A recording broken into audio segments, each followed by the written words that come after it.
Ferme les yeux. Oui, là, maintenant, respire profondément et laisse le bruit autour de toi s'effacer. Tu es sur un navire. Pas un yacht luxueux, pas une croisière paisible. Non, un vieux navire romain, solide, mais fatigué par des mois en mer. Le bois sous tes pieds craque, les cordages gémissent, les voiles claquent avec la brutalité d'un fouet. L'air est chargé d'embrun, ce goût salé colle à tes lèvres. Devant toi, le ciel est noir, les nuages s'amoncellent, épais, lourds, comme s'ils voulaient écraser la mer. Les vagues se dressent, gigantesques, et se fracassent contre la coque avec un rugissement qui couvre tout autre son. Le vent ne souffle pas, il hurle, il te pousse, il te défie. Il cherche à te faire tomber. Et pourtant, tu restes debout. Tes jambes, légèrement fléchies, épousent le mouvement du bateau. Tes mains s'agrippent à la rambarde. Ton cœur bat vite, oui, mais il ne panique pas. Tu sens la peur, bien sûr que tu la sens, mais elle n'a pas le pouvoir de te faire reculer. Parce que tu sais quelque chose que beaucoup ignorent. Même si la tempête est plus forte que toi, il existe un endroit où rien ne peut t'atteindre. Un endroit où le chaos n'a pas d'emprise. Cet endroit, c'est toi. Les stoïciens appelaient cela la citadelle intérieure. Un sanctuaire que tu portes partout avec toi. Peu importe si tu es au milieu de la mer, au cœur d'une dispute, ou face à un problème qui te dépasse. Ils avaient compris que la vie ne serait jamais calme et linéaire, que les tempêtes ne préviennent pas, que les coups du destin ne choisissent pas leur moment. Mais ils avaient trouvé un art de vivre. Rester solide quand tout bouge. Et aujourd'hui, c'est cet art-là que je vais t'enseigner. Pas dans des formules sèches, pas dans des citations jolies mais vides. Non, tu vas voyager avec moi dans les rues de Rome, dans les pensées de Marc Aurèle, dans les épreuves d'Épictète. Tu vas ressentir ce qu'ils ont ressenti, voir ce qu'ils ont vu, et surtout, tu vas apprendre à vivre comme eux, à transformer ta vie en forteresse. Les chaînes d'Épictète. Rome, pas la Rome de carte postale, pas les colonnes blanches baignées de soleil que tu imagines. Non, aujourd'hui, c'est une matinée grise, humide. Les pavés sont luisants de pluie, l'odeur du pain chaud s'échappe des boulangeries, se mêlant à celle plus âcre des égouts qui serpentent sous la ville. Les passants se pressent, chacun absorbé par ses affaires, esquivant les flaques, saluant rapidement les marchands. Au détour d'une ruelle étroite, tu le vois. Un homme marche, les poignets enchaînés. Les anneaux de fer tintent à chaque pas. Son visage est calme, trop calme pour un esclave. Il s'appelle Épictète. Il n'a jamais connu la liberté, il est né dans ses chaînes. Il ne décide ni de ses repas, ni de ses déplacements, ni même de son avenir. Et pourtant, regarde ses yeux. Ils ne sont pas vides. Ils ne sont pas écrasés par la résignation. Ils brillent d'une lueur étrange, une force qui ne vient pas du corps, mais de l'intérieur. Ce jour-là, son maître, un homme brutal, joue avec sa cruauté. Dans la cour, il attrape la jambe d'Épictète et commence à la tordre, pour voir jusqu'où il peut aller avant de lui arracher un cri. Épictète ne crie pas. Il dit simplement, d'une voix calme, « Si tu continues, tu vas me casser la jambe. » Son maître continue. La jambe cède avec un craquement sec. Épictète respire un instant, puis dit « Je t'avais prévenu. Pas de haine, pas de supplication. Juste l'acceptation, pas l'acceptation lâche. Pas celle qui baisse la tête par peur. Non, l'acceptation consciente de ce qui échappe à son contrôle. Il ne pouvait pas empêcher son maître de commettre cet acte, mais il pouvait choisir comment y réagir. Et c'est là que commence notre première grande leçon. Tu ne contrôles pas le vent, mais tu peux ajuster ta voile. Tu vois, chaque jour, toi aussi tu vis des micro-versions de cette scène. Peut être qu'un automobiliste t'a coupé la route. Peut être que la météo a ruiné tes plans. Peut être qu'un collègue a critiqué ton travail. Et sans même t'en rendre compte, tu laisses ces choses qui ne dépendent pas de toi voler ta paix. Les stoïciens classaient le monde en deux catégories. Ce qui dépend de toi, tes pensées, tes actions, tes choix. Ce qui ne dépend pas de toi, absolument tout le reste. Marc Aurèle, empereur au milieu de 1000 tempêtes politiques, l'a écrit noir sur blanc. Tu as pouvoir sur ton esprit, pas sur les événements. Réalise cela. et tu trouveras la force. Alors, laisse-moi te poser une question. Aujourd'hui, combien de fois as-tu perdu ton calme pour quelque chose que tu ne pouvais pas changer? Et surtout, est-ce que ça t'a aidé? Défi immédiat. Pendant les prochaines 24 heures, chaque fois que la frustration ou la colère monte, arrête-toi et demande-toi, est-ce que cela dépend de moi? Si la réponse est non, lâche prise, immédiatement. Comme on lâche un charbon ardent qui brûle la main. Parce que garder ce charbon, ce n'est pas punir la vie, c'est te brûler toi-même. Si tu es prêt, on quitte la ruelle avec Épictète. Direction le palais d'un empereur qui écrivait ses pensées comme s'il savait qu'elles traverseraient les siècles. La mort comme boussole. La pluie fine s'écrase sur les toiles des tentes. Le sol est un mélange de boue et de paille piétinée. L'air est lourd, saturé d'une odeur âcre, celle des bûchers qui brûlent sans relâche à la lisière du camp. Nous sommes en l'an 165 après Jésus-Christ. Une épidémie ravage l'Empire romain. Les rues des villes sont silencieuses, sauf pour les cris étouffés derrière les portes closes. Dans les campagnes, les familles enterrent leurs morts à la hâte. Les soldats, même les plus aguerris, évitent de se toucher, craignant que la maladie ne saute de l'un à l'autre comme une ombre invisible. Au centre du camp, dans une tente éclairée par une seule lampe à huile, un homme écrit. Sa tunique est simple, tachée par les voyages. Ses traits sont marqués, ses yeux fatigués, mais calmes. C'est Marc Aurèle, empereur de Rome. Il pourrait fuir. Il pourrait se retrancher dans un palais, entouré de serviteurs pour le protéger. Mais il est là, parmi ces hommes. Son calame gratte lentement la cire de sa tablette. Il écrit pour lui-même, comme il le fait chaque soir. Pas pour l'histoire, pas pour la gloire, mais pour se rappeler ce qui compte vraiment. Ne te comporte pas comme si tu allais vivre 10 000 ans. La mort plane sur toi. Tant que tu vis, tant que tu le peux, sois un homme de bien. Pour lui, penser à la mort n'est pas morbide. C'est un réveil, un rappel que chaque jour est une occasion unique, et que la gaspiller, c'est trahir ce don.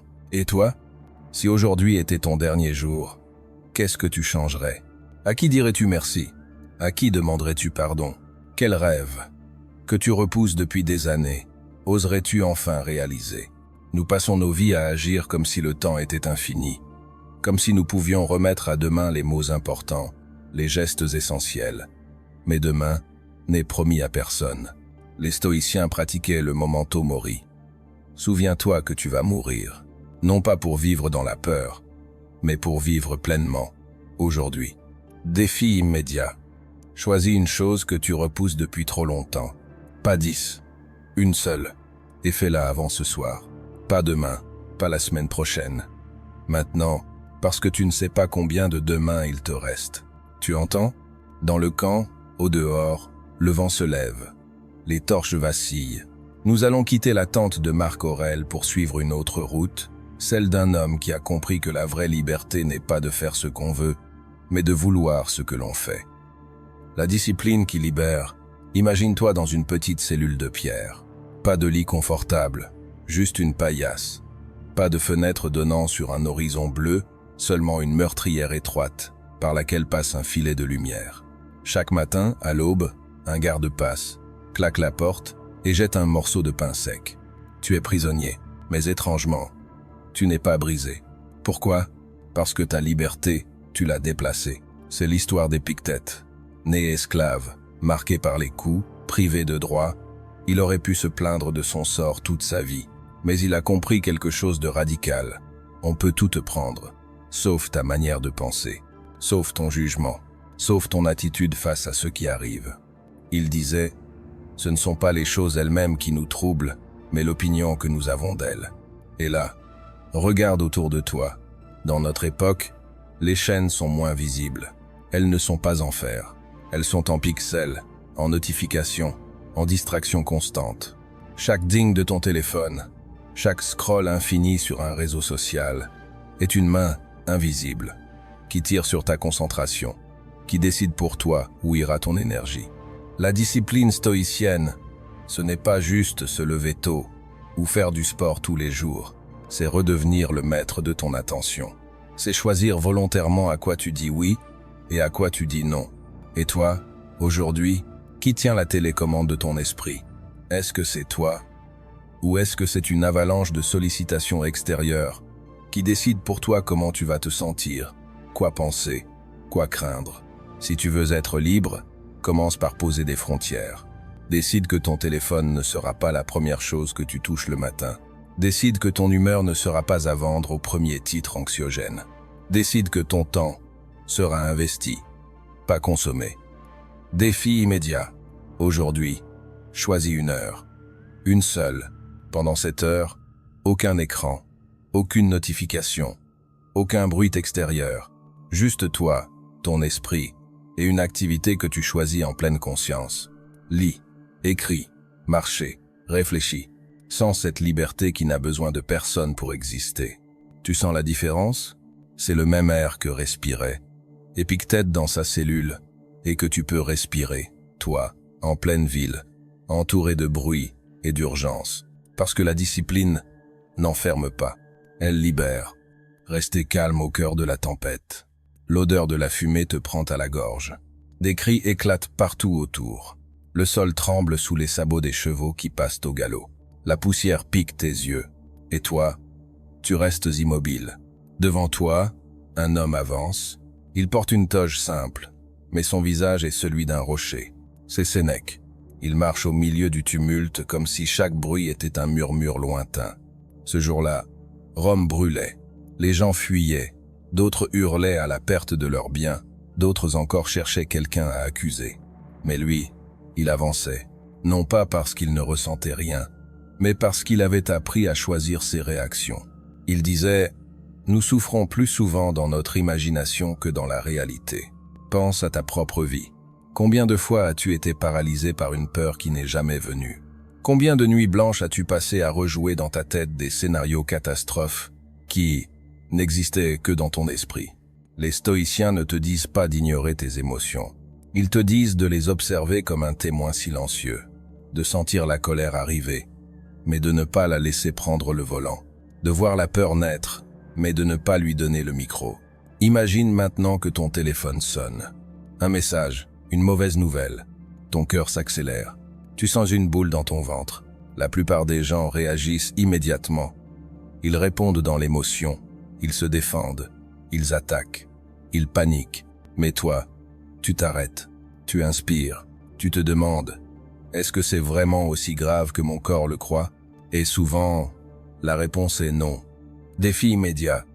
La prochaine fois que tu ressens une montée d'émotions fortes, colère, peur, frustration, impose-toi 10 respirations profondes avant toute réaction. Pas pour fuir, pour t'assurer que c'est toi qui réponds, pas ton impulsion. Parce que la vérité, c'est que le monde ne deviendra jamais calme. Les incendies, qu'ils soient réels ou métaphoriques, ne cesseront pas.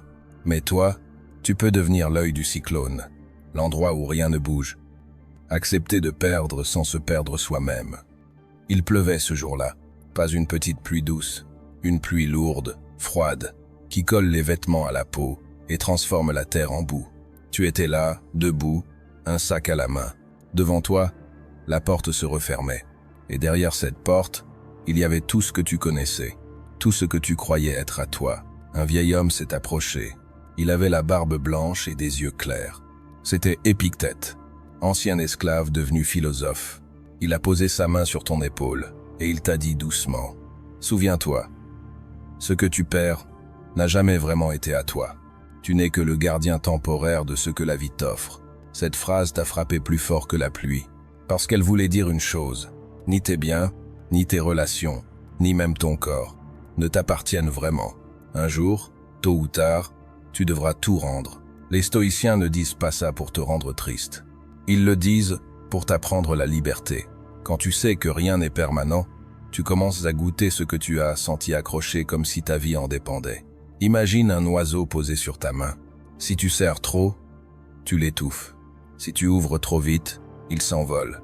Mais si tu le tiens avec douceur, il reste. La vie est exactement comme cet oiseau. Défi immédiat. Regarde autour de toi aujourd'hui et choisis un objet auquel tu tiens beaucoup. Imagine qu'il n'existe plus. Sens la tristesse, puis respire. Dis-toi, je suis reconnaissant de l'avoir eu, même si c'est fini. Fais cet exercice souvent. Tu verras. La peur de perdre diminue et la joie d'avoir augmente. Parce que le vrai drame n'est pas de perdre quelque chose. Le vrai drame, c'est de se perdre soi-même à cause de cette perte. Faire de ta blessure ton arme. La pièce était silencieuse, trop silencieuse. Tu te réveilles, allongé, le corps lourd. Une douleur sourde te traverse la jambe. Tu baisses les yeux et tu comprends. Tu ne marcheras plus comme avant.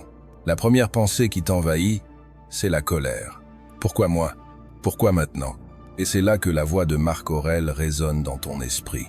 Ce qui bloque le chemin devient le chemin. Tu réalises alors que cette blessure, tu as deux choix, la laisser t'éteindre ou t'en servir comme carburant.